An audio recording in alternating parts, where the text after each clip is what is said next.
Sige, Mia. Yan ang gamot mo sa ubo. Salamat po. Inumin mo yan 3 times a day for 1 week. Ay siya, sige po, 3 times a day. Paano po palang bayad ko? Doon ka na lang magbayad sa assistant ko. Parang hindi po pinili yung assistant niyo.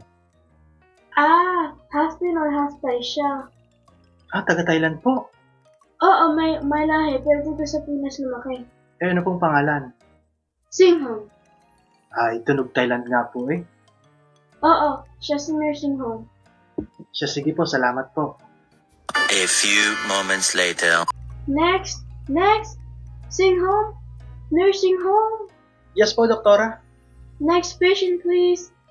Wala na po. Tapos na po yung nasa listahan. Kala ko may humabol, yung may tarangkaso. Ay, pinauwi ko na po, doktora. Masama daw po ang pakiramdam eh.